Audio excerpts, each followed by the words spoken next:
It is football and the F words. My name is Zach Lyons. You can follow me on X/Twitter at FWordsPod. You may have not seen me tweet lately, but I have been tweeting. It's just that I, in a funny joke, put Joe Rexroad as my profile picture, and now my profile is frozen and my blue check mark is in question, and nobody from Twitter support will help me out. So what the fuck do I pay for premium for if I, besides editing tweets, if I can't get any support? Great on them. So I am currently, you'll see a picture of a mad, angry Joe Rexroad who swears he only had just one cookie. It was a At least it's a good. fantastic, At least it's yeah. a good photo to get stuck with. It is high drama coming out of that. Uh, you know, they all complained that people wouldn't shut the fuck up talking. PK specifically complained about that. It was so loud and inane and everything. And they supposedly were just there for 5 hours. Over 7 hours of day 3 coverage from me, Stoney, Easton, and JT on Yeah. Saturday. Put those guys to shame. Whatever they had to talk about or deal with was probably not as idiotic as what we talked about during that. But such high drama came out of it. I do recommend to listen to the PK/615 Sessions podcast. You listen at Paul Karski podcast feed of him, Joe, and Buck breaking down, because in the middle is the Oh, I rant. missed that.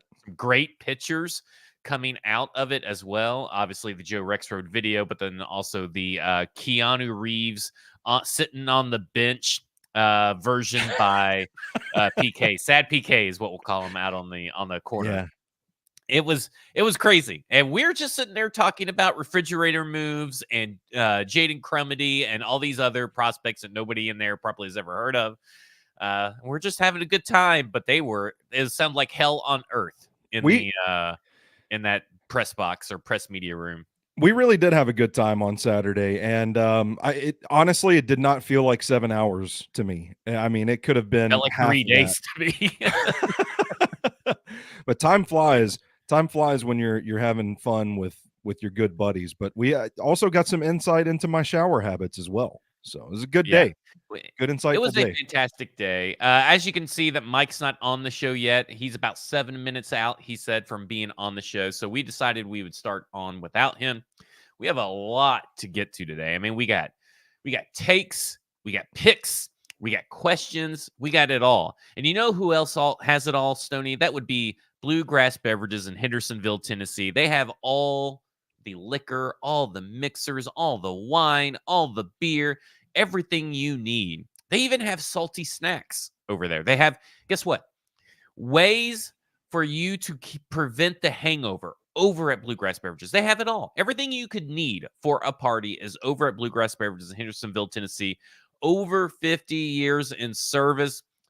Award-winning Sinkers Beverages in East Nashville, but Bluegrass Beverages is awesome. And let me say this. They put on a fantastic 2-night draft event. And the second night, we got to sit down with a few select people that paid for the tickets and have one-on-one question time with Derek Mason, where we talked everything from Awesome. practice habits to stuff behind the scenes during the Vrabel and John Robinson eras to stuff that happened in the locker rooms back in when they first got here, from Memphis. So it was amazing. He answered all kinds of questions. There were so many more questions we could have asked. We just couldn't get around to it. And then, of course, they all got to ask us questions. Lots of behind the scenes stuff. Lots of fantastic things that couldn't have been done without our sponsors, Bluegrass Beverages, and of course Braden as well for putting it on. But it was awesome. So next year when there's a draft event and there's a special guest announced, you better pony up that money because it is worth the experience. I think anybody from Karsten to Paul to Devin to Colby, a bunch of other guys that have not named, a ton of them would tell you that it was well worth the money. I think next year we need to put Joe up there and let Joe answer questions from people. But Yes. it was a special 2 nights, man. I'll treasure those nights for the rest of my career. Really cool, special stuff. I'm grateful to have been included in it, but also, I don't want to sell it too much, but there was one thing that Derek Mason brought up that just completely made me raise my eyebrows. And it's something that will only be held within the confines of that room on Friday night forever. So who knows what we're gonna do to top ourselves next year, but I think it was well worth, and there were people there that were saying well worth the price of admission too. Yes. It was a I really will say this. I am efforting because I don't know how many of our listeners and readers, I'm sure all of them probably saw the clip of that Mike Keith put out talking to, is all clips of Dave McGinnis saying funny things, but it's an appreciation post. yeah, yeah. And I keep saying that talking to Mike Keith talking to Dave, Coach Mack, is very reminiscent of me talking to you It about is. prospects. So I know that Braden stands next to Coach Mack all the time. So Mhm. next year, it's going to have to be a pre-draft event, right? Can't be the Yeah. night of the draft because he'll be busy. I am efforting Braden to do a show or to do a charity event somewhere, a live show where I am up on stage and I ask you and Coach Mack questions about a prospect. Now I'll say a prospect's name and I'm just going to let you guys go and see who comes up with the most ridiculous ways to describe that prospect. Man, And while also being informative. that would be an absolute honor. I love Coach Mack. He's one of my favorite people in this media market. I think he's one of the few personalities that can really bring football to life. So I'm honored that you've even had that thought. Well, I know this. Neither of you give a shit about, like, you just want to deliver. And when I say that, you just want to deliver the damn honest truth, Yeah, right? what I You want see. to deliver what you see with honesty, but in a funny way. And I think that people would go crazy to just listen to you and Coach Mack talk about prospects. Because ultimately, that's what will happen, right? It will go naturally from talking about guys made in trash compactors with thick thighs to you guys just talking about the prospect. So I think it would be a fantastic charity event. Yeah, I'm game. So Name a make sure you time, name guys a help place. me stay on Braden to get that done because I am 100% efforting that next year at some point between the combine and the draft. We have to get that done, and all for charity, Yeah, So it'll be there we great. go. There we go. Oh man, a lot to get to today. And we're now 8 minutes in. So I think I bought plenty of time for Mike to come in after you in a natural segue. That's what I'm hoping here. So Are you rested and recovered, by the way? Like, yes, I okay. am finally starting to feel back to normal. I struggled to write my Tavondre Sweat piece, which ended up Yeah, being over 3,500 words, which I'm very surprised my mind was able to get there. sure. And because we still went out Monday night. Monday night was the last night that Lauren's friend was in town. So we still went out Monday night. And yesterday, Tuesday, I did absolutely nothing. We caught up on a couple of our shows, a bunch of our cooking shows. We started watching Dead Boy Detectives on Netflix, which is really good. Then we tuned into Dinner Time Live, where Jay Farrow does an amazing John Mulaney impression. So I And hear. apparently, Lil Jon has a meditation album, so I'm gonna have to start listening to that. Oh. But I am now well rested. So, how about you? Are you well rested? Yeah, it was a really strange feeling on Sunday for everything to be over and then to know there wasn't anything that I had to get done that day. I really struggled with it. I felt really antsy. I had to pick my wife up from the airport. Um, and that kind of gave me something to fix my mind on, but I didn't do well with the whole doing nothing thing. And I did end up kind of cleaning up a few of my 2025 evals from prospects that I thought were going to be in this class, but then decided to go back to school. So I kind of cleaned that list up a little bit, and I put together a preliminary top 20 of guys that I wanted to watch to kind of satiate that within me. And I felt a little better that night. I got a really good night's sleep.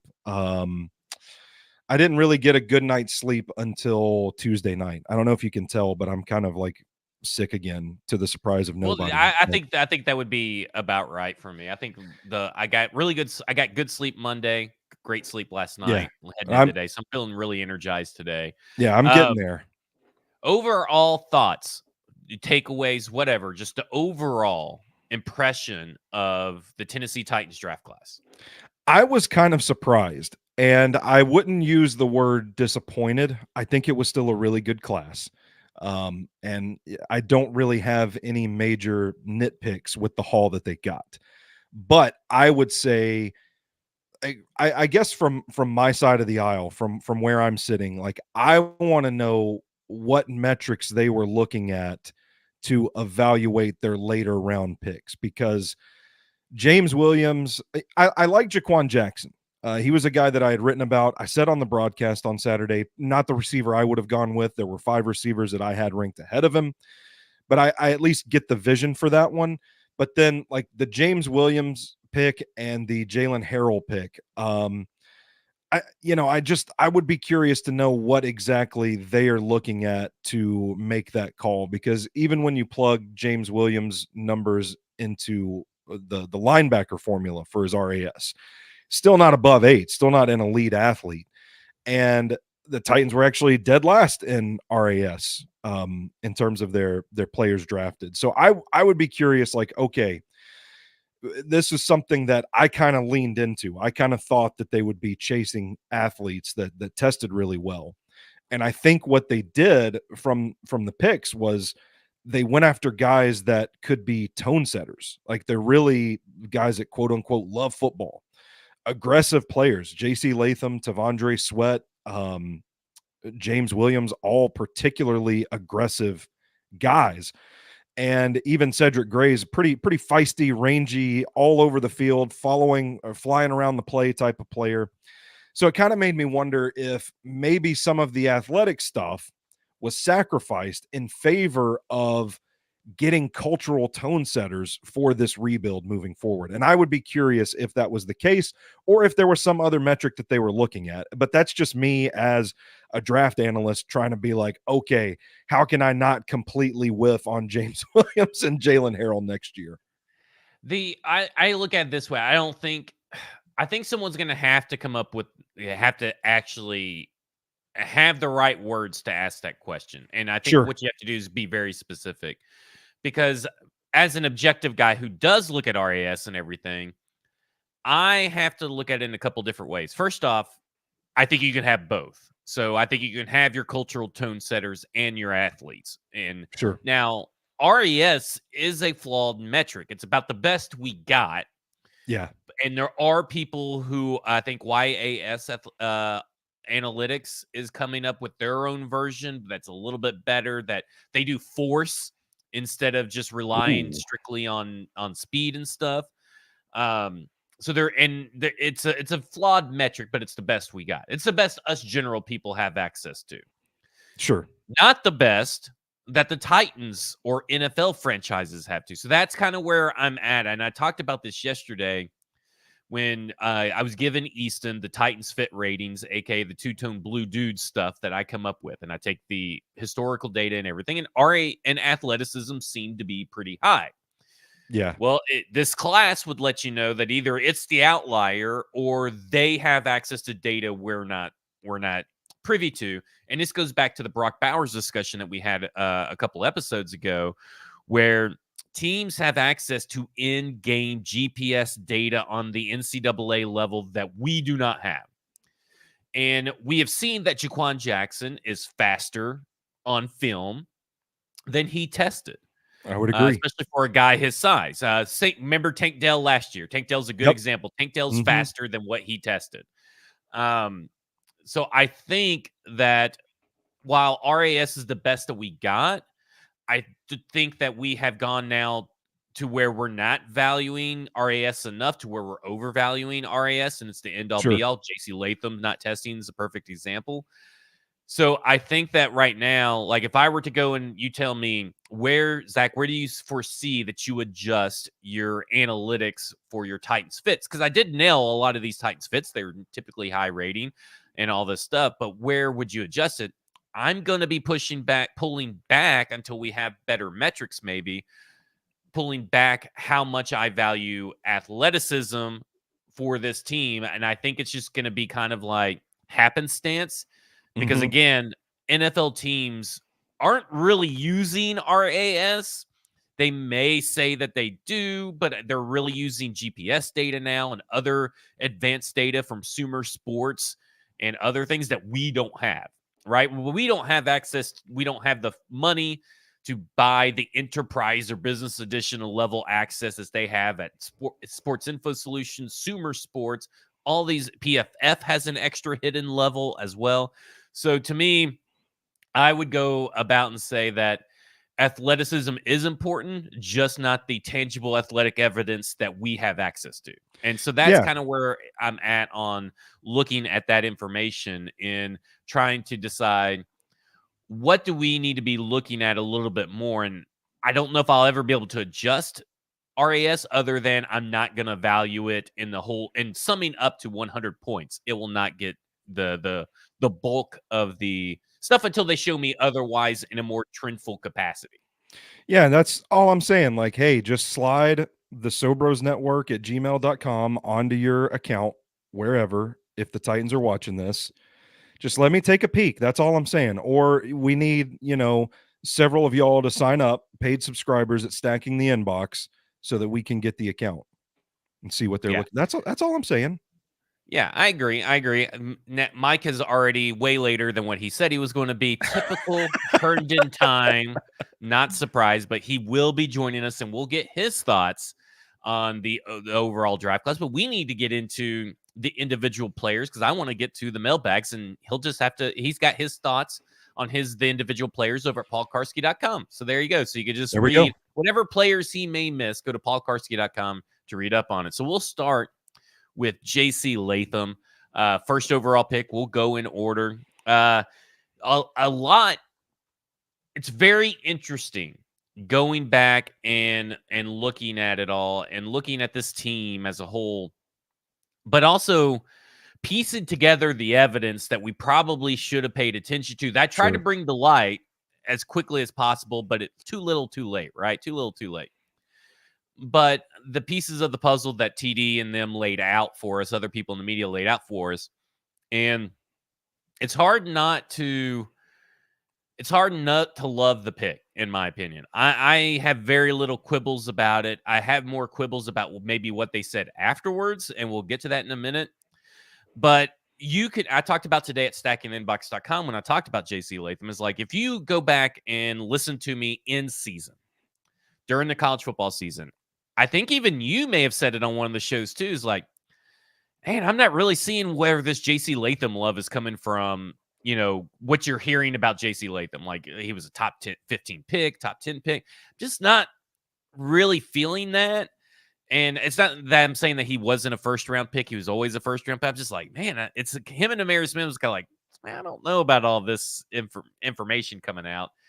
And to me, I look back at it now because obviously I watched all 22 since then and everything else. But as an Alabama fan, you're looking at this Tommy Rees offense. Yeah. And I don't know if have you watched me today? Yeah, I did. I liken it to Crank. I don't know if anybody's seen Crank. It's a Jason Statham movie from like the mid 2000s. And it's a terrible movie. But it is so like kinetic and frenetic and fun and exciting to watch that you just don't really care that's a bad movie. Mm-hmm. And that's what the Tommy Rees offense was. And mainly due in part that Jalen Milroe was running around like a chicken with his head cut off and throwing long bombs, right? It's really hard to gauge the offensive line off what you saw last year. Sure. So to me, I'm like, then I start pulling up the all 22, and it's really hard to focus on offensive linemen on a game film in real time because you're like watching the game, and everything, and you're watching the quarterback. Your eyes and the camera naturally take you to places. So when you hit the all 22, you're like, oh, yeah, I see it. You know what I'm saying? I for real see it. Yeah. And to me, that's the big thing. So I really love the Latham pick. And if I'm Team Callahan, if that's what Callahan wanted, if that's what Callahan loves, then that's who they should get. I don't care about anything other than that, is that you listen to the guy that has 30, 40 years of experience. You don't listen to the consensus board nerds who never played a down of football, who maybe have never even coached offensive line, to even hypothesize or theorize or question whether Bill Callahan knows more than the draft nerds is beyond idiotic, in my opinion. Yeah, I'm with you there. I have been pretty high on Latham from the beginning, but I also it was a similar shift for me because I had only watched a few games early on in the season, just the broadcast, being an Alabama fan. Right. And then I started seeing JC Latham popping up in the top 10 of mock drafts, and I was like, whoa, what? So I got to him. Thankfully, I don't think I ever tweeted anything like, "Oh, JC Latham sucks" or anything like that. But I started watching the all 22 as early as I could, and from the first game, I'm like, "Oh, wait, no, I get it." Like, there's not a lot that really pops on the broadcast, but if you specifically watch the offensive line play in that the end zone angle on the all 22, where you get a good look at the offensive lineman, and he's just dominant. He's just dominant. Now, correct me if I'm wrong, but in the moment we were live on the air, we had both ranked the three options: Rome, Olu, and then JC Latham, Mhm. right? Yeah, I would say so. Okay, so And don't you think it's funny though that the best offensive line coach got JC Latham and the worst offensive line coach got Olu oh, I Fashanu? know Because that sucks, I man. feel so bad for Olu I do Fashanu. too. I Well, we talk about all the time about quarterbacks and their fit and systems and the going to the right place that can with the right coach and all this stuff. And I'm just like, oh God. I and see, said, man, we are gonna all of our Olu Fashanu takes are gonna look so bad, and it's gonna be Keith Carter's fault. that's exactly what I was gonna say. Like all the people that were hating on Olu are gonna look at his performance at the next level and they're gonna be like, man, these draft experts are fucking idiots. They don't know shit. It's like, no, he landed in the worst possible situation. But I wanted to revisit that conversation because we tried to on Thursday night, but I was 5 gin and tonics deep, and we had been it was an impromptu episode of Drinking with the Scouts, so to speak. But I told you after letting it marinate for a little bit, I kind of revisited, and I think even in the moment, I can get absolutely why they would take JC Latham over Olu and Roma Dunze, because if you watch him play, the thing that immediately stands out is the power. I think JC Latham has the power edge there, but Olu is the natural pass protecting left tackle. So if you draft Olu, you don't have to worry about switching positions. And that was kind of the crux of the thing for me. But when I started thinking about it, and you start seeing the personality of JC Latham show, and they're doing all these interviews, and he's saying stuff like, I'm gonna die on the field for my team and all that stuff. You kind of start to see that dog mentality come out of him a little bit. And that's when I started thinking, like, you know what, if they can get that out of JC Latham, if they can harness that from where he played at right tackle in college and plop it down at left tackle, they're going to be solid for the next decade. And that's where I started to shift my thinking on the pick and really got on board with it. You know, I agree. I still it's tough because I still think I would have preferred a Roma Dunze Patrick Paul situation. Oh yeah, me That'd too. be about where I'm at. Like that's the only situation that could possibly talk me into not liking, or that's probably the only situation I think that would be better than a JC Latham Tavondre Sweat combination. But I Yeah, also don't think that's a realistic way to view it. And because that's just like, what are the odds, right? What are the odds that you could sure, technically have had both? Maybe pretty good because of how the draft laid out, but you just never know. You can't take those risks like that. sure. Of course, I'm always team trade down, and all that kind of stuff. But it also, Rand Carthon talks about, and let's be honest, this is true. This is not just him covering his own ass. The NFL scouting group, the NFL GMs, they're a bunch of chatty Cathys. Like, Yeah, obviously, they are chatty Cathys if you hear about the anonymous scout reports, right? Like, they love talking to each other. They love sure. gabbing away.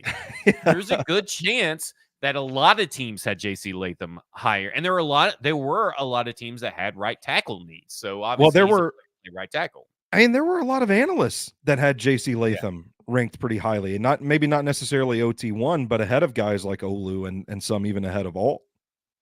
Yeah. I mean, does it seem like Odunze was even an option for them? Yeah, sure. I mean, anybody was an option at that point. I mean, we can't say for certain that he wasn't off their board because, he maybe he has a Nazi tattoo. I don't know. I mean, I'm just saying we don't know if there's like some hidden thing, but every team's gonna have Roma Dunze ranked on their board as an option. It's just that maybe he wasn't the and clearly wasn't the higher preferred option on their board, which is essentially how you have to look at it. It's not that was a Dunze was an option. It just was that JC Latham was the better option in their eyes. So I think that would be how you would have to look at it. But we're just talking hypothetical. Like a hypothetical situation for Yeah, me would be I'd prefer Odunze and Patrick Paul over Tavondre Sweat, JC Latham. Doesn't mean I hate this draft. I for sure. love this draft. I think I'm maybe even a little bit higher on this draft than you, and that's Sure. okay. I'm just saying that two things can be true. We can love this draft or like this draft and like these two picks, but prefer there would be another scenario that you prefer better. But I want to talk about their left tackle conversation because something that's marinated for me over these next few days is that this team has a bad habit of either not giving you enough information or giving you way too much information. So they're either undersharing or oversharing. Yeah.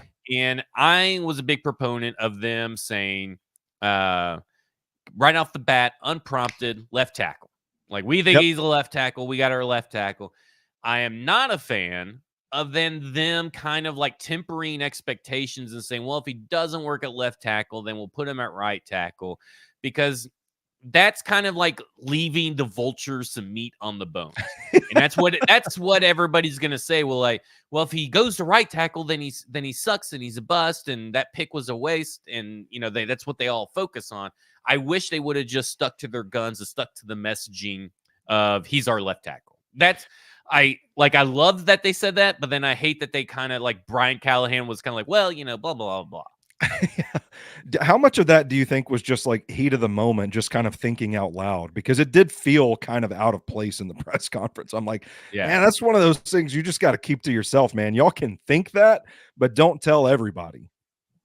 Yeah. It just like, if that's what Bill Callahan told you, right now, if that's what Bill Callahan told you, then that's what you need to say. Say, like, listen, we think the best O-line coach in the game say he's going to play a left tackle. He's our left tackle. If he does not end up, you don't need to say if he does not end up being a good left tackle. No, because that's just like, it just leaves too much of a door open. So, and again, this is nitpicking, but just Yeah. something that kind of has marinated over time. And I'm just like, man, out of all the press conference things, I keep coming back to that, and I just don't really like it. I just don't really like it. Yeah. But, I get it. but look at it this way. I mean, they're kind of doing the opposite of what they're doing with San Diego, or LA's doing with Joe Alt, but Joe Alt's in a different situation. But I will say that I think it's very interesting that TD says that based on everything I heard and everything, I wish, even with Alt on the board at that ESPN draft, I wish I would have just said Latham, because they obviously just really loved Latham, and maybe it's a OT1A, OT1B situation, or maybe it's clear that Latham is the OT1. But all these reports after the fact are what these reporters after the fact are reporting really sounds like, well, we were all wrong about Joe Alt. So I'm just going to say, oh, my guess is they probably would have taken Joe Alt if he had fallen to them.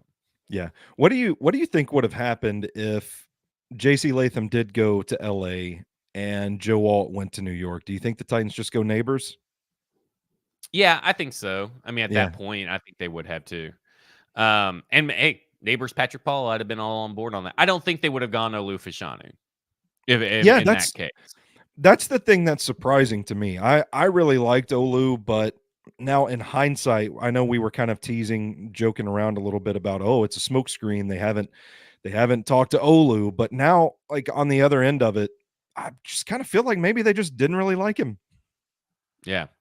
And we don't know I don't know if it's ever said that Olu did or didn't. We just don't know that he got, Yeah. whether he did or didn't. Of course, stuff like that should have got reported, but agents are weird. I tell you, agents are very weird. I think people put too much emphasis on the 30 visits. Cedric Gray didn't have a 30 visit, and they said they didn't need to do a 30 visit. The tape would be enough. And I would assume Odunze would be that, and all that. So that's just where I'm at there. Moving on to Tavondre Sweat. And again, I wish Mike was here. I said I just sent him a text while you were talking saying, oh, yeah, 10 minutes, right? That's what I laughed about a second ago. I'm like, oh, yeah, I got we're the now text. 30 minutes in to Mike, who's supposed to be 10 minutes late. And I know he wants to be here for this. And so maybe we should skip ahead. So let's save Tavondre Sweat. He says he's almost free. Okay, yeah, I've heard that one before. Okay, so let's go to Cedric Gray. And I like the pick. Okay. And here's where I'm at is like, can we do this right and just give Cedric Gray the green dot? Can Amani Hooker just maybe be his understudy? Let's not Yeah. give it to Amani Hooker. I don't care if there's growing pains or not. He's going to have to learn it at some point. Yeah. And I just don't like taking it's like people who wanted to move around Skoronski and all this stuff, and people who still wanted to take Skoronski and put him at left tackle and all this stuff. No, do it right. Give it to Cedric Gray, because once Amani Hooker is gone or he's injured, then he's learning on the fly. Sure, he could do it on the second team, scout team, whatever. Give it to Cedric Gray and let this team, this sort of young NFL team that's at least going to be here for a couple of weeks or a couple of years, some of them, let them get used to Cedric Gray, right? Yeah. Like, you need to do it. No, And I'm all for it. Like, if they feel that Amani Hooker's the best way, then sure. But at some point, you have to give it to Cedric Gray, and you have to give him real in-game experience to do it. And he was one of the few people that 17 scouts all agreed on is your day one, could do it early guy. He was the Yeah. second guy listed as the green dot guy. So there is no reason that Cedric Gray cannot be the guy, and he needs to do it day one. He needs to start doing it in camp. He needs to get run with the ones. Don't fuck around like you did, like previous coaching staffs did. Don't fuck around and just give it to Cedric Gray. Yeah, and I think there's two important things to consider here as well. They've already talked about him being a guy that's capable of wearing the green dot. So you're alluding to the vision, which, I mean, you don't have to be Nostradamus to see, but the vision is he's going to be the green dot guy. So if you're in a situation where you have said multiple times throughout the offseason, hey, we got to be patient with this rebuild, like it's not going to just turn around in one offseason. If that's the case, then why delay the learning process for a guy that figures to be one of the cornerstone pieces of your defense moving forward? Why delay it? What's the use in that? And so I think that the closer we get to training camp, I don't know if they'll outright say it, but I think with their willingness to say outright up front right away, JC Latham as a left tackle, I don't feel like they're going to play these games. I kind of feel like by the time we get to training camp, I don't know if it'll be actually said in a press conference, but I feel like Cedric Gray is going to be that guy. Well, and I'm glad that Amani Hooker wants to step up and wants a shot at it. Well, but I also want him to be healthy for more than 13 games. Sometimes we don't get what we want. Yeah. Sometimes we don't get that. Listen, I don't know. Maybe this is just me. Maybe I'm just wrong. I'm not reading the tea leaves properly, but Amani Hooker had a chance to kind of step up and become that vocal leader once Kevin Byard was traded. And I don't remember many reports about him. I mean, people said that, yeah, he stepped up pretty well, but I don't remember many reports about him like rallying the troops on defense or being that sort of vocal leader on defense. And it's not to say that we're not correlating leadership with the green dot per se, but I don't know. Like, did Amani Hooker really step up in that regard? Yeah, I mean, I'm sure he did, maybe behind the scenes or something, but we're talking about a totally different scenario. Green dot doesn't necessarily mean you have to be a good leader. It means you have to be an effective communicator. And I think that people misconstrue what the green dot does, as far as the green dot's like the captain, right? The captain patch right over here. So to me, is that you have to be able to communicate to the team what you want. And Amani Hooker is not going to be here for forever, more than likely, I would assume. Tea leaves would tell me that the way they've treated safety in this offseason, that yes, Amani Hooker's here for now, but I don't know how long they'll value the safety position, especially if he can't stay healthy. So to me, no, the players should not vote on it. Players do not vote on green dots. They can vote on team captains all they want, but you got to let Cedric Gray do it. That's what you drafted him to do, right? You drafted him to play the linebacker next to Kenneth Murray. You drafted him to play that spot. He's got to go ahead and start doing it. Yeah, Um, I just so kind of that's feel just where like I'm at on.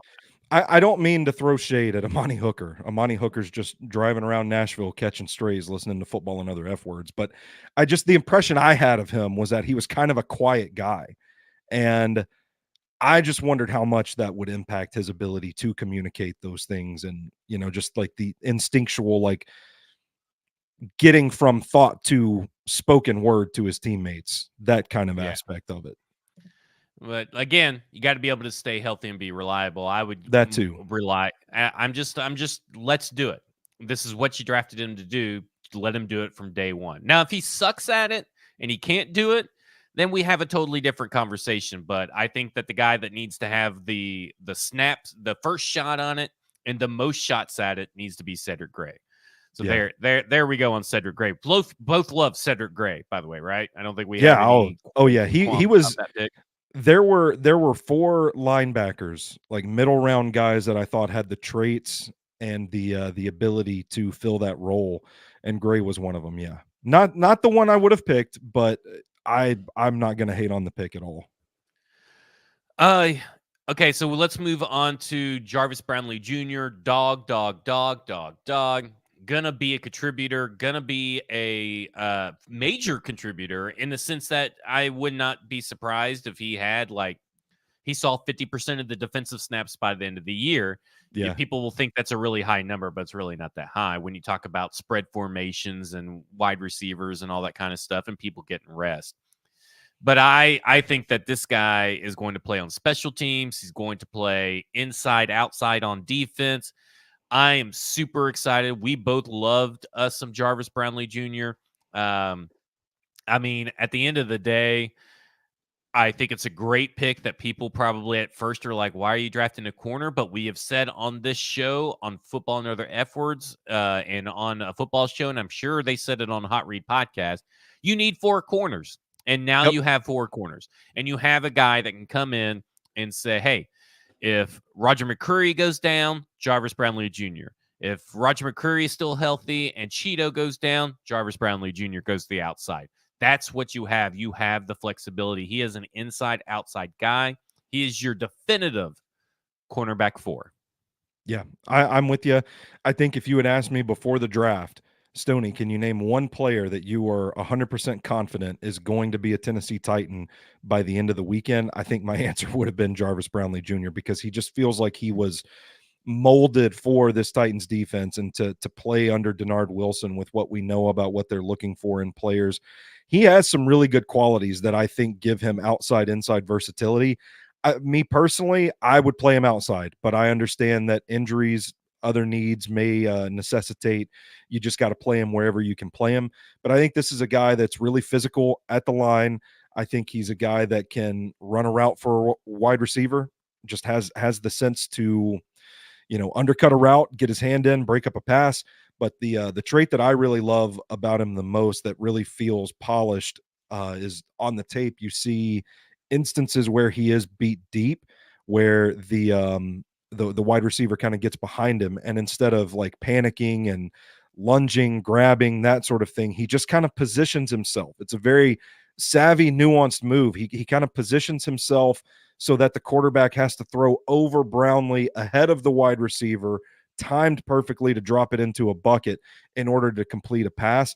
And that's some really heady, advanced cornerback play in my book. And when you see that kind of stuff on the tape, compared with the mentality, alongside him just completely, body slamming Johnny Wilson on a play, who is a gargantuan tight end, wide receiver, Freudian slip there.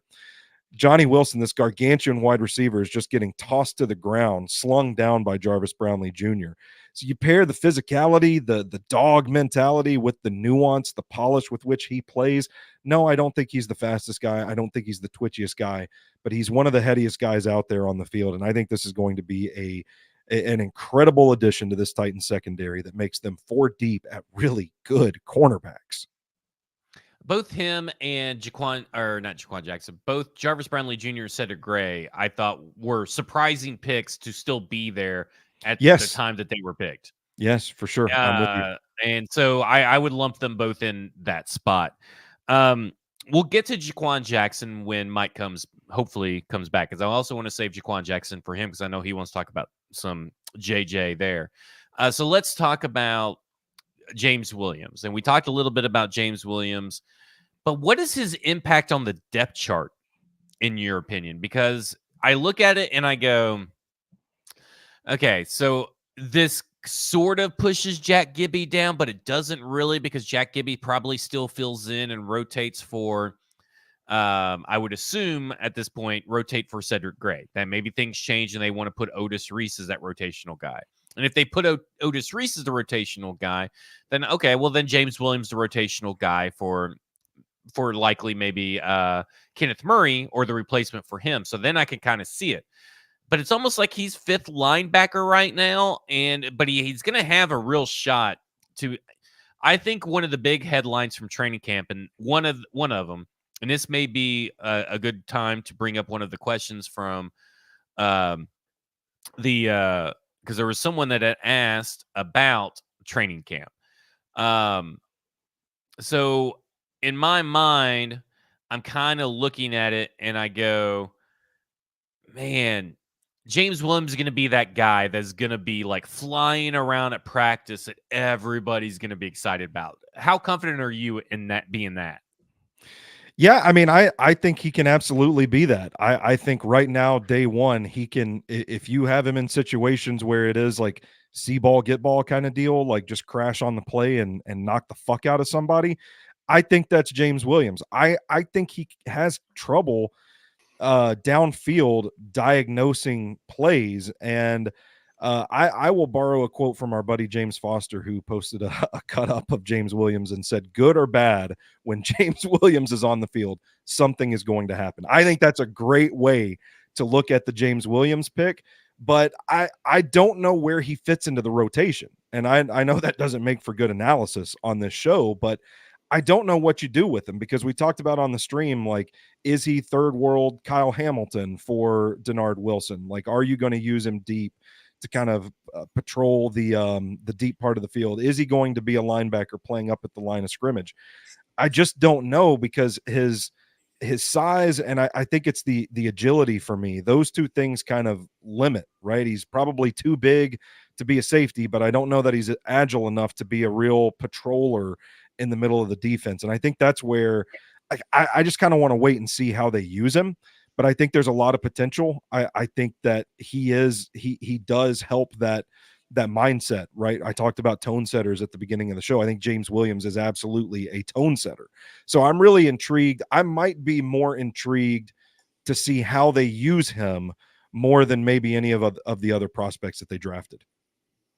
Mike, where do you see, because the question is, where do you see James Williams on the step chart? Because it's kind of like you don't really know where he fits other than special teams, right? I mean, like right away, you got a gunner that's likely going to make some, like, he's going to get so many fines, I feel like, and regret the NFL's decision on this new kickoff rule, because he's going to murder someone on that field.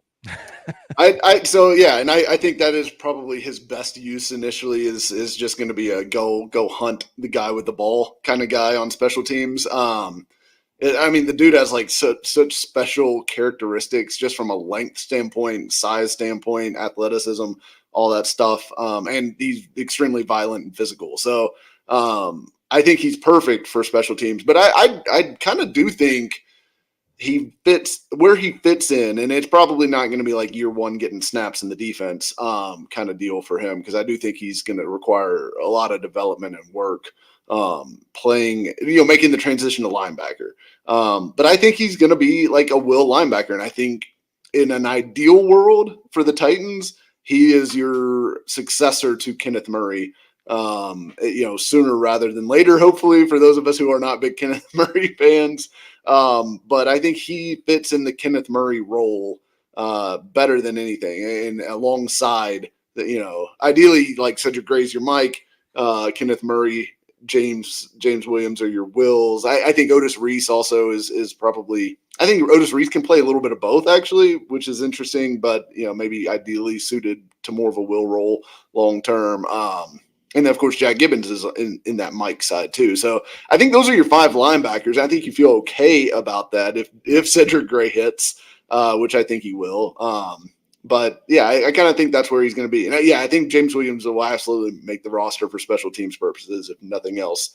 Plus, I mean, he's like a moldable ball of clay right now, like super high athleticism stuff, just needs to be coached. And I think if you can get something out of him, I think he's got a lot of upside as a potential linebacker in this league. I'll say this, man.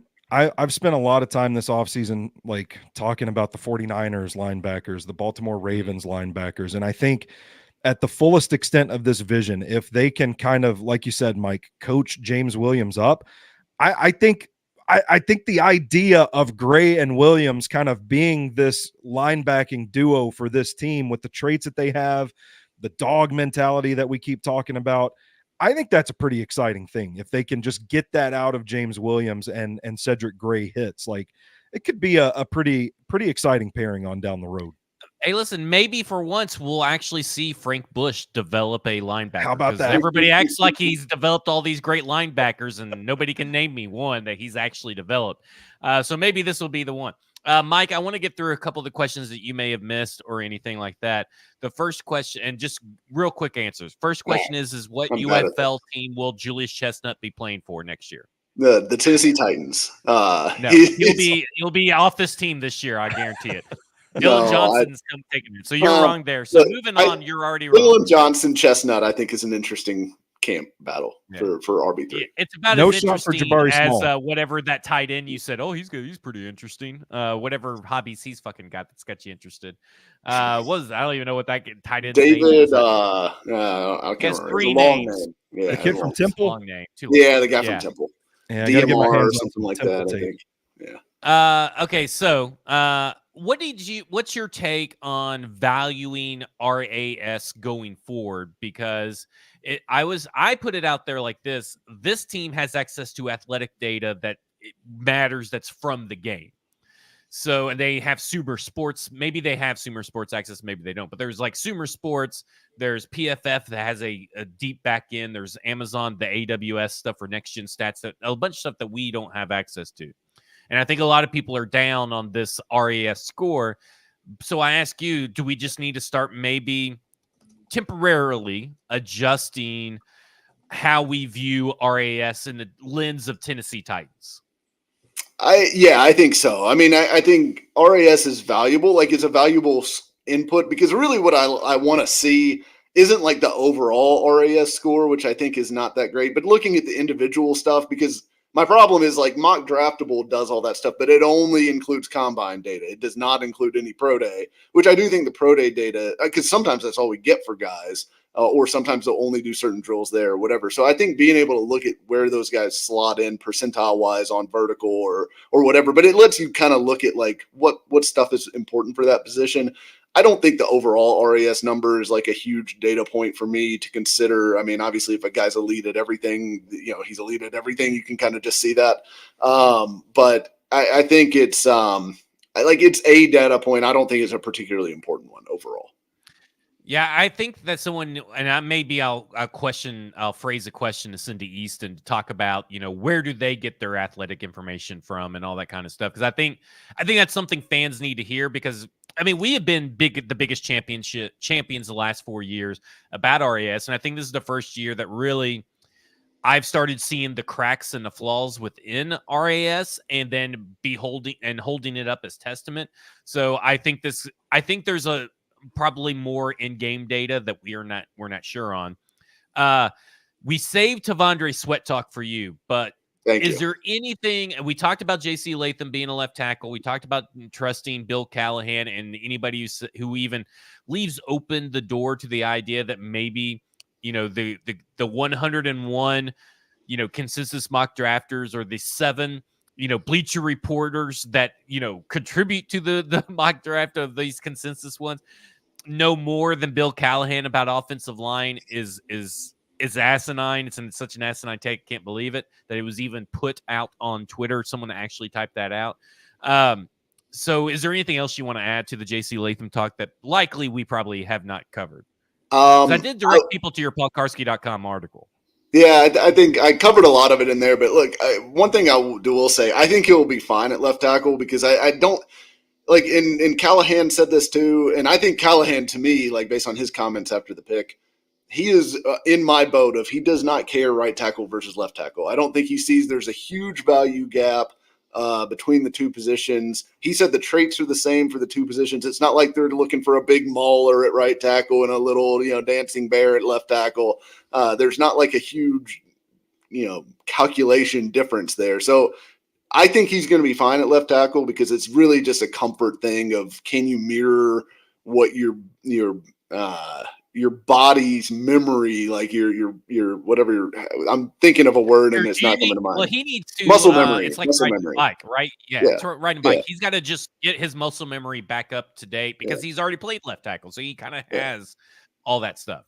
So can you mirror all those movement skills and still feel comfortable and be at your best self, which I think if he's going to rep it out all summer, he can get back into that groove where he was in high school and everything like that. So I think he's going to be fine over there. But I will say this, if he's not, I don't give a shit. I still think if you want to get a good right tackle, go get a good right tackle. You can play an NPF at left tackle and he can suck over there just as much as he can suck at right tackle. So, I don't think it really matters that much. And I think the Titans would agree with that. Okay, real quick, and this will be the last one we get to before we talk about Tavondre Sweat. We'll try to get to Jalen Harrell, but there's some really good questions that maybe we can work in some Jalen Harrell over here in that. But I really want to get to Tavondre Sweat. But Cedric Gray, my feeling is that they drafted him. He's green dot capable. Day one at camp, he needs to be the green dot. Don't fuck around and just let him learn and go through the growing pains unless it becomes too unbearable and too much of a disaster, which says a lot about the pick. But I think they just need to throw him in the fire. You throw him in the deep end of the pool. Your thoughts? They don't even fool around with the Monty Hooker bullshit. Yeah, no, I agree with you on that. I think you get him in there as quick as possible. And the benefit is that nobody knows this defense right now. I mean, he's going to be joining at he's going to be learning it right alongside Amani Hooker. Cedric Gray's a guy that has a ton of college experience, was, a two-time captain for North Carolina, played, starter for 3 years, had over 100 tackles for 3 straight years. Like, this dude has a ton of reps at a pretty high level. I think he's going to be pretty capable of handling it right away based on everything that I've read about him. And I just think that this is a guy that, you throw him in the deep end and let him grab it from the jump. Because I also think he's a leader. I think he's a guy that people will want to follow. So you can only really lead if you're on the field. So get him out there to let him play. Okay. Whew. The Tavondre Sweat pick, everybody. Oh, that was some of the. it. I haven't seen that much anger about a pick since me, Isaiah Wilson, and from me, Des Fitzpatrick, and from me, Monty Rice. A lot of picks that I fucking hated for this team that really sent me over the deep end. But Tavondre Sweat, and I think that there's a lot of people.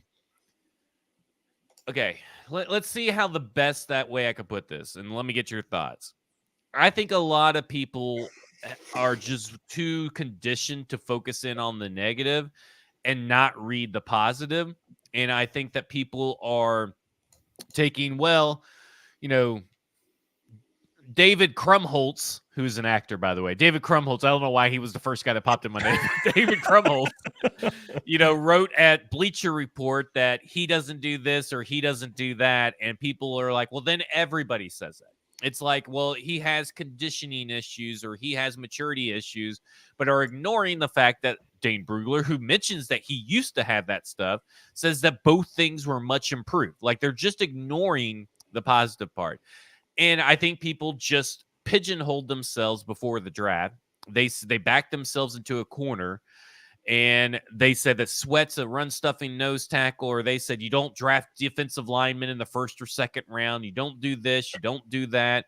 He's a party animal. He's lazy. He's fat. I mean, there's so much negative out there before the draft about Tavondre Sweat that they're in a corner, and then they lash out, right? Like, they lash out.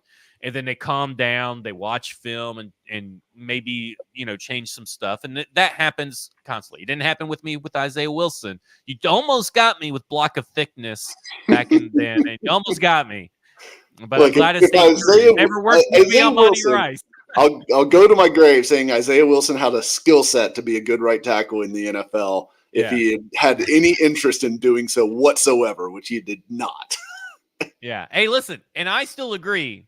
Never Levis. I will always maintain never Levis. But I will say that I think that is a good example of me, going with never Levis, but to be honest, I was fine with him in the second round. I just wasn't there for him in the first round. So my medicine put a little Kentucky flag in the back of my my office, so we're all good there.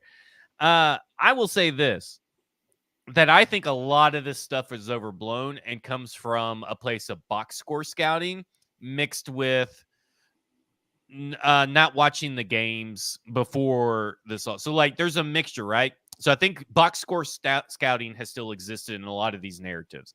That's And I the think the worst. other thing is that, like, some of the stuff got kind of like, I just don't think that people watched the tape before the pick. And I that's fine. I mean, I don't, not everybody Or can even watch watch Texas games, period. Like, I'm not even Right. asking you to dive into all 22. I'm just asking you to watch some Texas games on the Yeah. TV because you can always see him. And he's pretty Yeah. noticeable. Well, I mean, here's the thing.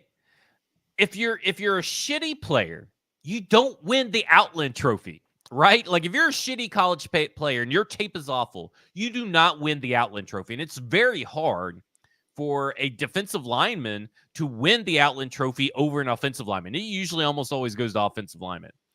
And so he, for the last 15 years, is like Ndamukong Suh, Aaron Donald, is either Jalen Carter or Jordan Davis, can't remember which one, and someone else. I mean, they're all successes. Whoever won these Outland trophies from the defensive side are all successes. So I don't understand.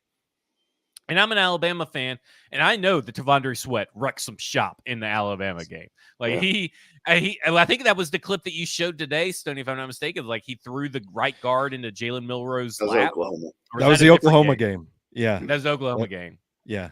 I liked watching the Alabama game too, though, because there's so many, and it is something like it's hard to hold. It's hard to hold it against people because if you're not watching the all 22 and seeing like the full context of a play, and you don't have the ability to sit and rewind, slow mo, like see every little movement, all of the things that compile to make the play a success or a failure.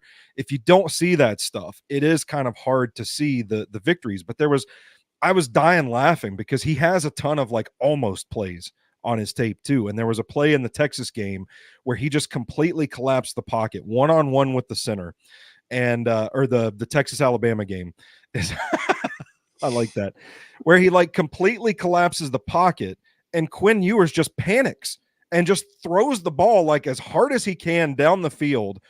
And it expands, and you see like downfield, Xavier Worthy's running with one of the Alabama defensive backs, and Xavier Worthy has to adjust like 5 yards out of his catch radius to make this miracle catch, and it's a completion. But you're watching it, and you're like, how the hell did that even happen?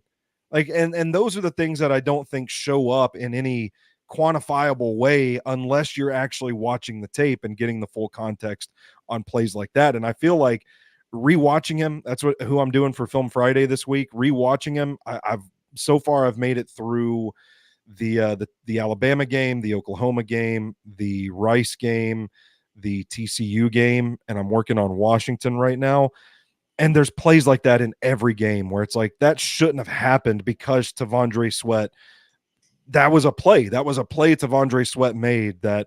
It just the miracle, the football gods were shining on the quarterback that day or something. Well, and Mike, I'll ask you this. You've watched a lot of Texas games. You've talked about Tavondre Sweat and Byron Murphy, and you've talked about all diabetes Mitchell and a little boy Xavier Worthy. I mean, you talk about them ad nauseum. But I think everybody's been impressed with Tavondre Sweat's growth over his 4 years at Texas. And you're the Texas fan. I mean, let's talk about the growth and maturity and the conditioning, because even at 300 and hell, just call it 390, because that's everybody says he's high 380s. He won the Outland Trophy and did everything that he did, supposedly out of shape and not conditioned, even though everybody says he has improved condition in 2023. But I agree, he could stand to lose some pounds, but he did all of that at 390 and is already down to 366 a few short months after being around that time. He's putting in the work. We saw everybody saw the clip. Listen, you can say all you want that, like, just like people say with the Rand Carthon getting texts from a GM or whatever, that like every NFL draft or player is putting in the work and saying all that stuff. Isaiah Wilson wasn't. I mean, he went to the rap studio. So like, and it was like going to college parties and playing video games. Well, don't tell me that every player does that when we've seen that Traylon Burke shows up out of shape and because he didn't put in the proper work and he put in different kind of work and all this stuff. So we can't say specifically for Tennessee Titans, we can't specifically say that is the case. But you, as a Texas fan, you're on those message boards. You're a weirdo. What are your feelings generally about T'Vondre Sweat, his conditioning, his personality, and all that kind of stuff? Listen, the narrative about Sweat, and it's funny because all this stuff came out in the pre-draft process about him being a party animal, not taking stuff seriously, all that stuff. All those quotes came out. But the funny thing is that that's all so old news. Like that stuff goes back to 2021. And in 2021, there was, and I don't know how viral this went outside of Texas fans, but it was extremely viral within the Texas fan base. There is a clip of Bo Davis, the defensive line coach for Texas, on the team bus after I think it was a 30-7 loss to Iowa State. They had led the game 7-3 at the half and just got destroyed in the second half in Ames. But they're on the bus on the way back, I guess, to the airport. And Bo Davis is lighting them up about, if you don't take this thing seriously, y'all are on the bus here laughing. If you want to be like that, get your ass in the portal. I mean, it was very not safe for work video. If you want to look up, all you have to do is type Bo Davis rant and you can find it. There's videos of it still floating around. That was directed at T'Vondre Sweat. And that has been confirmed, I think, from inside the Texas program that Sweat was the target of that rant. He was cutting up, laughing after a bad loss, and Bo Davis had enough. And look, Texas has gone through a major culture shift under Steve Sarkisian. And I know, people bag on Sark for what happened in his early days coaching at USC in Washington. But by all reports, if anybody can relate to Sweat and his partying days and get the message through, it's Sark, right? Well, I mean, like, that's technically right. It's been like for a complete culture shift within that building. That the guys that they inherited from Tom Herman, a lot of those guys were reaches based on trying to get stars in the building, bump up their recruiting class ranking, all this other stuff. That there's been a big culture shift, and the easy thing for T'Vondre Sweat to do after that rant, where he literally was telling him to get in the portal if that's the way he was going to be, would be to just go get in the portal. He stuck around at Texas. After that, he, by all reports, committed.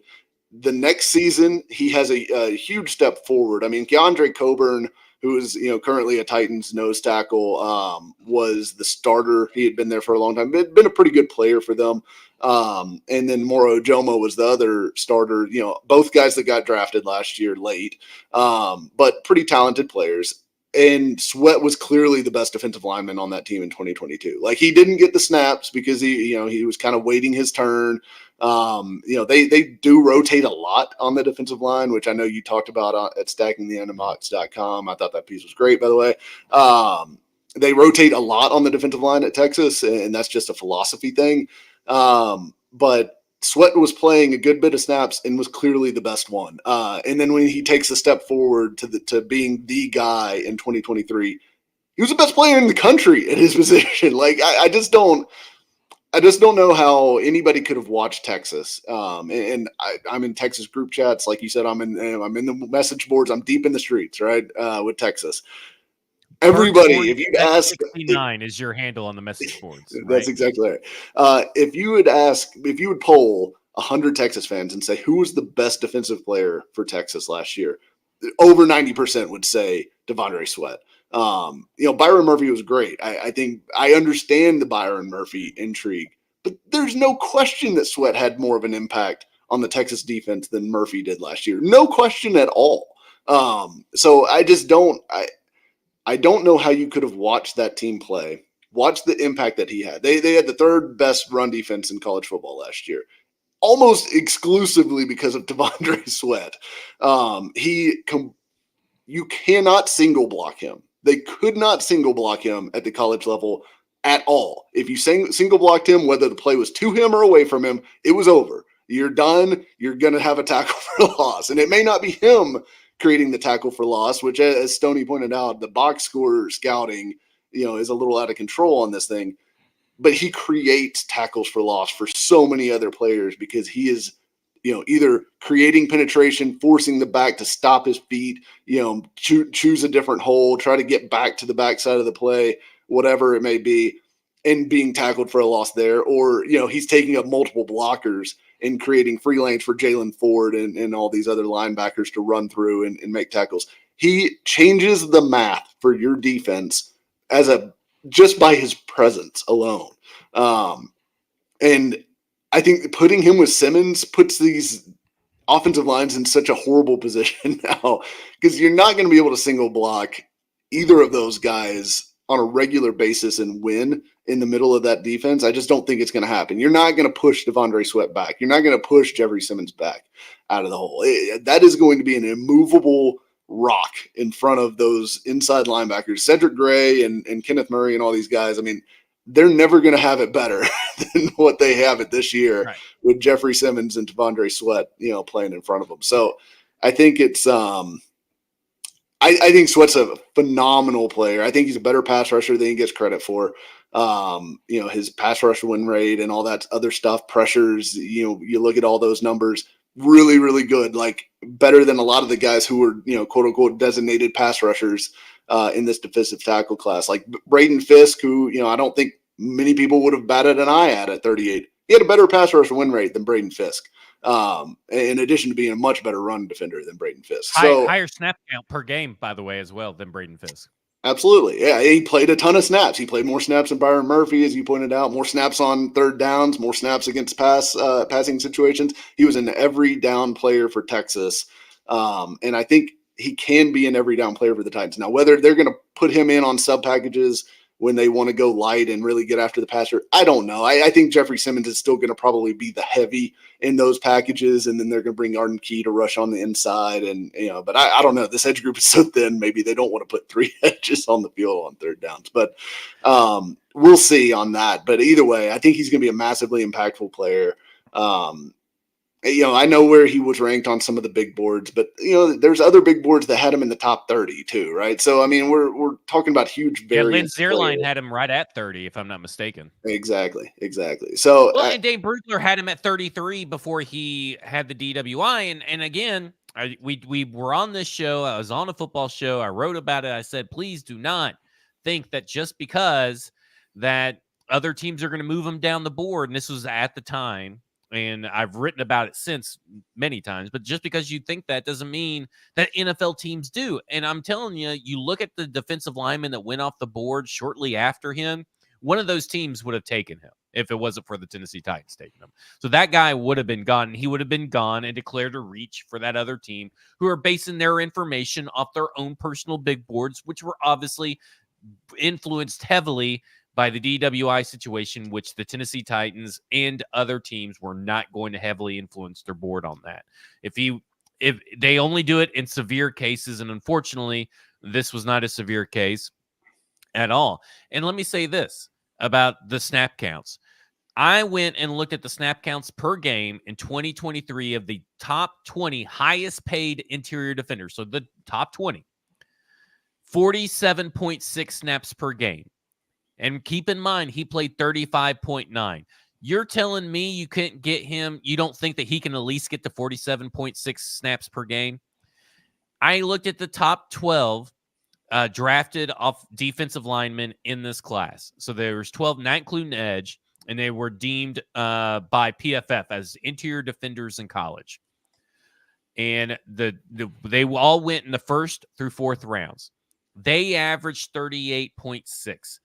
And by far, Johnny Newton was the highest at 62.4. It goes 62.4, and the next highest was 48.5.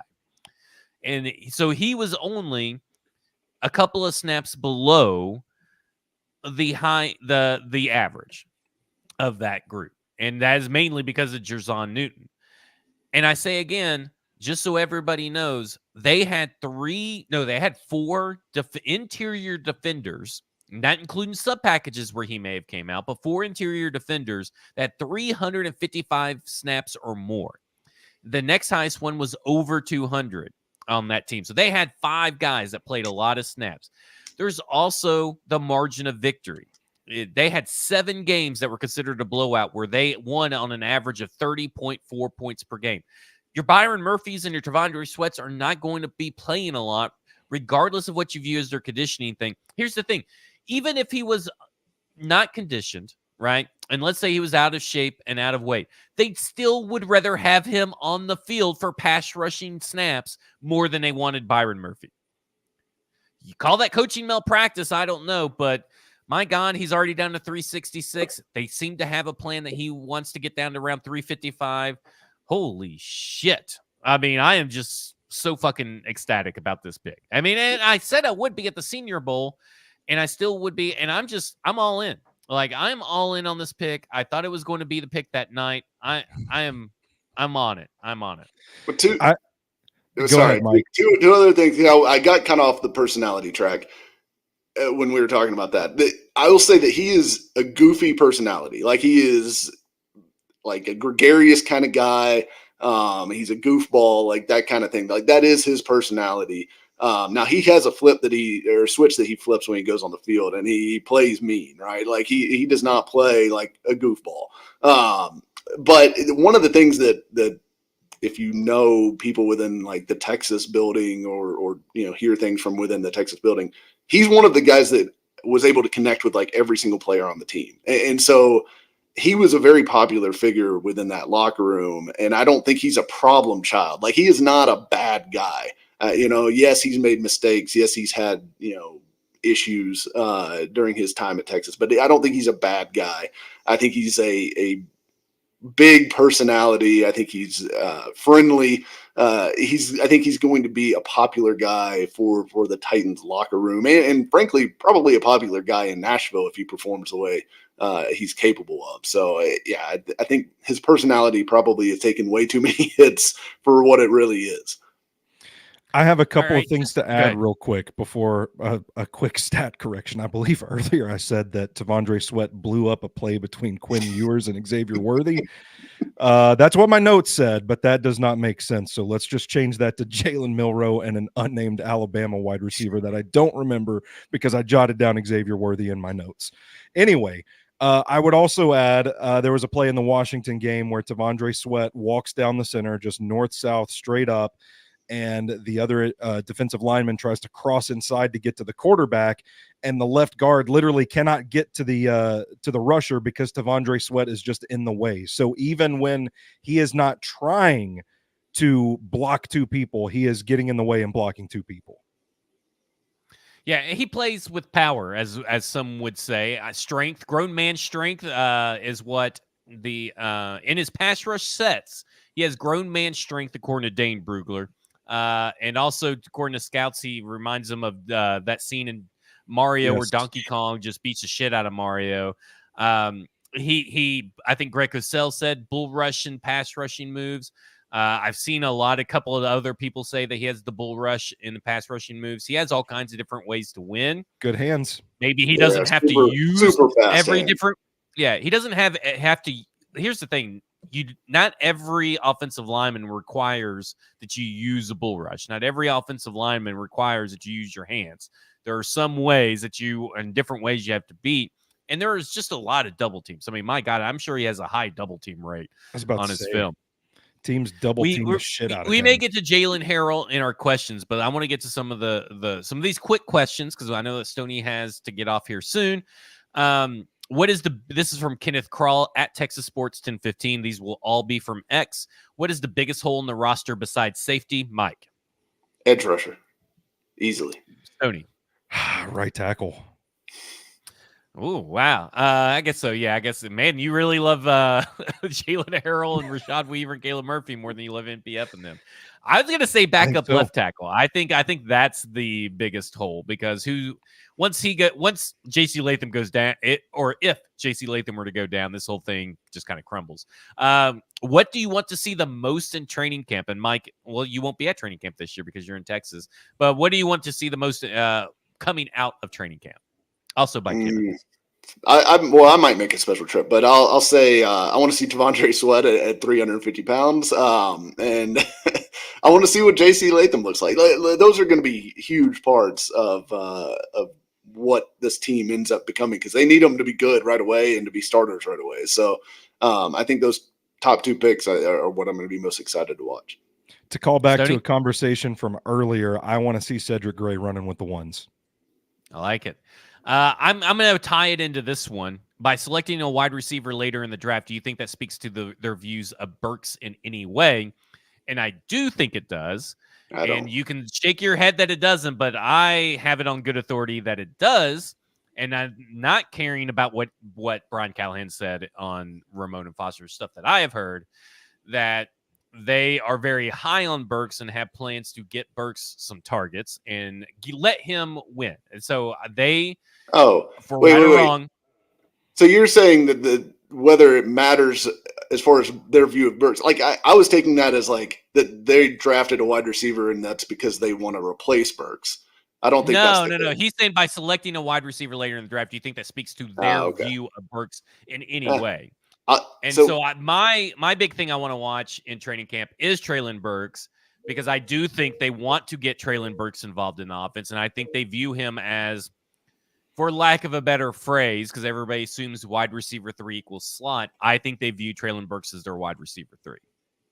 And not slot wide receiver, by the way. Yeah, and I kind of feel like both questions. You guys tell me if I'm off base here, but I kind of feel like Jaquan Jackson's a better fit for the slot anyway. Like I kind of feel like they've got the slot covered with this pick, and it almost has nothing to do with Treylon Burks. I think what he's saying is in the sense of, and this is Ed Henry, but the general on Twitter, I think that what he's saying is like they must love Treylon Burks or like him enough not to reach on a wide receiver or whatever. I don't think so. I don't think the board felt great for them with the receiver at any of their picks, especially, the really impactful pick would have been 38 to use there anyways. And I think that if they had, eyes for anybody, it was probably Ladd McConkey. And he went, in the first round? So I think the way that the board fell, or no, he went early in the second. Either way, I think the way the board fell for them, I don't think any of the receivers that they really coveted were available at any of those early spots, so they went elsewhere. I think if it had broke differently, maybe we'd be having a different conversation about all this. But yeah, I don't know that it says anything about Burks either way. I think he'll be their third best wide receiver. He'll see the third most snaps. I don't think he's going to see 90% of his snaps in the slot. Yeah. These next 3 questions will be from the Canadian Titan on Twitter. As you've started to cover the team more professionally, do you find it necessary to separate your fan reaction from your analytical reaction? Does this affect how you feel about the draft class? For me, I think it's just become natural over time that I've kind of evolved into that way. Nothing that I'm like consciously focused up because I'm still going to give you I've never felt that my fandom has clouded how I feel, but I do find myself, I guess, less emotional, but that's a real big, I'm still very emotional. So, but I also feel like my emotionality is almost 90% objectivity. So that's just kind of how I view it. Stoney? Yeah, I would say I look at it like this. This is my team. I'm going to be a fan of this team, whether they win or lose, whether they suck or they're winning Super Bowls. So it doesn't matter. My level of objectivity doesn't matter. So what does it hurt to just be objective and assess the team as I see it? I would also say that I quit every other writing job I had 7 years ago because I wanted to do it my way. And I think to this day, I'm still doing it my way. So I kind of feel like not a whole lot has changed for me. And for some reason, people still keep letting me in the building sometimes. So there you go. Mike? Same for me. I root for them during the game, just as hard as I ever did. But I think when I sit down and talk about it afterwards, even on Twitter or whatever, even right after the game, I don't live and die with it. And I'm certainly not gonna, just go to bat for just Titans players or whatever for no reason, unless it's justified. So. Did you notice any difference in this draft versus a J-Rob Vrabel / era draft? I guess not really, but I will say that it does feel like a more cohesive plan than maybe their plans and drafts towards the end of the tenuous relationship. It's hard for me to say. I'm with you guys. Like I kind of, I don't know. All right. It's obviously it's too early to say, but which draft picks do you see as unlikely to make the 53-man roster? I go back and forth on this a little bit because I think that all of them do. But if I were to say the least likely, and you guys are going to call me crazy, I kind of like the least likely. So like 51% he's making the roster makes me feel like that's least likely right now. It's like 51%. That would be Jaquan Jackson, because I do think that here's the thing about it. It's a room where they've spent a lot of time finding returners, because Gabe Jeudy-Lally is the guy they put at the punt returner. And if Jaquan Jackson muffs punts and he doesn't do the return thing and he doesn't stand out against Kyle Phillips, who we know is a training camp hero, if he's just another Mason Kinsey, there's a good chance he could go to the practice squad. And because I think that Jalen Harrell right now, they obviously think that he's a 3-down player. I think he's better than Rashad Weaver. And I know we haven't talked about Jalen Harrell, but I do think he's better than Rashad Weaver and Caleb Murphy. They still haven't solved this rotational issue at edge too, but at least they do have two guys they can rotate in and out. And I think that James Williams will find, like, he will be the training camp guy, like the guy making all the wild plays, the splash plays. He's the guy that's going to be a gunner. Like, I think they want Jaquan Jackson's role to be defined, but I don't think it's as defined as everybody else makes it out to be. That's my opinion. I'm with you. The only thing I would add is that they've got so many numbers at wide receiver. I think there's far more competition for him than there is a guy like Jalen Harrell or James Williams. Yeah, I'll third that. It's Jaquan Jackson. I think we all think he's making the team, right? Like, yeah. I think so. I would put him on my 53 if I had to make one right now. But I don't know that they're going to keep two punt / kick return / slot guys, right? Like, so I kind of think that that's one role for them that is going to be on the 53, and then they'll probably have one on the practice squad. So I think it's a him versus Kyle Phillips versus Kyrus Jackson versus Mason Kinsey, if you want to throw him in there, battle in camp. And one probably makes the 53. I don't think two do, most likely. Draft related by Xander Merker, because he asked one that's not draft related, so I'm skipping it. What's one thing you would have done differently with the Tennessee Titans draft? And I think mine would have been Malik Washington over Jaquan Jackson. Real quick. Same. Malik Washington over Jaquan Jackson. Yeah. That's what I figured. How confident are you on a scale? We're going to do this from a scale from 1 to 10. This is from Just a Fan at RG Tighten Up. How confident are you in the model that Callahan has set up in terms of his coaching staff, youth at senior positions, followed by experienced positional coaching spots? So I'm pretty confident in this staff. I think there is some concern with Frank Bush and maybe Chris Harris just a tad bit. But my biggest concern right now of all the coaches that they hired is with Frank Bush, but I'm supremely confident in their offense, the offense they've assembled. So I'd say I'd put that in 8.5 out of 10. I'm pretty confident in it as well. And I'm willing to give, I don't know what Frank Bush really has to work with in this group right now. So I'm willing to give him a little bit of pass and wait and see on him. Yeah, I'm at a 9 in confidence, because the other thing you can do is say, we're going to hire old head, coordinators and go younger at the position coach thing. But I honestly kind of like this setup better. You get the kind of younger, fresher look at the league at the top, setting the course, and then the experienced guys and implementing. So I kind of like the setup anyway. So I'll go 9. We didn't get to a lot of the questions, all the players and everything, but we got to get going. I got one last question for you both, and this comes from Oh, crap. Oh, here we go. This comes from Adam C. on Twitter. Did Easton get his slippery refrigerator in the house? And that's where we're at right there. But that's what we'll end it on. There's a lot of questions that we'll get to in the coming weeks, and I got them all bookmarked, so I won't lose them. And I do want to get to Andrew ask a good question talking about scouts, which I think is a good topic for us to talk about later on. So we'll get to a lot of these questions. It's going to be a long summer. We're here every Wednesday, 1 p.m. Central Standard Time on the 440 Sports Network. You can read all of Mike's thoughts about the entire draft class over at paulkarski.com. If you want me to go back and write at paulkarski.com, you got to sponsor me. So go over there. If you got business, go talk to PK and get me a sponsorship, and I'll go right over at paulkarski.com. Other than that, you guys are hopefully all subscribers over at stackinginbox.com, where we have a Tavondre Sweat film room coming up on Friday by Stoney Keeley, which you can follow on Twitter at Stoney Keeley. Bluegrass Beverages are a sponsor. Couldn't be here without them. We really appreciate everything that they do, and we appreciate all the draft stuff. For Mike, for Stoney, my name is Zach. This has been Football and Other F Words, and you have just been effed.